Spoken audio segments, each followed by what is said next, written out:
And finally tonight, Thomas Edison's mansion in West Orange is open for holiday tours. As Desiree Taylor reports, the tour opens a window into the personal life of one of America's greatest inventors. The holiday spirit shines bright at Glenmont Estate this time of year.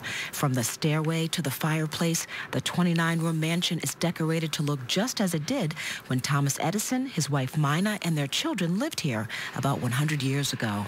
The Christmas holiday was very special to the Edison family, so we have the decorations that they would have had, and we tell visitors the stories of how they would have celebrated the holidays. Like many people, the Edisons celebrated the holidays with family. A 10-course meal was served on china in the formal dining room. The phonograph, one of Edison's most famous inventions, played Christmas music he recorded, and the Christmas tree was decorated with his own lights. He actually is really credited as being one of the first companies to manufacture string lights for trees. It was a very early idea he had that he thought would be very popular. Today we don't think twice about that, but in the late 1800s it must have been quite an amazing sight to see a tree that was lit up with lights. If you take the guided tour, you'll learn more about the man behind the inventions. For example, Edison was a bit of a prankster, and because he was agnostic, Christmas had no religious meaning for him. However, his wife Mina was a Methodist, so any discussions about religion caused a bit of tension in the home. They had to make an agreement that there would be no talk about religion at the dinner table.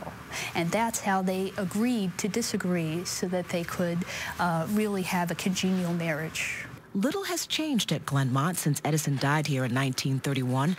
This is also where 3 of his 6 children were born. 95% of the furnishings are originals. So are the skates and train set. It's a place rich in history that tour guides say will enlighten and delight you during the holidays and all year long. What you're really getting a glimpse of is Thomas Edison's private life, what he liked in his house. You'll see lots of books because he was an avid reader. You'll get glimpses of some of the inventions that he took from the labs and brought into his house so that he could use them personally. So you really see this just as it was when the Edisons were here. Holiday tours are offered on Friday, Saturday, and Sunday through January 3rd. Desiree Taylor, NJN News, West Orange.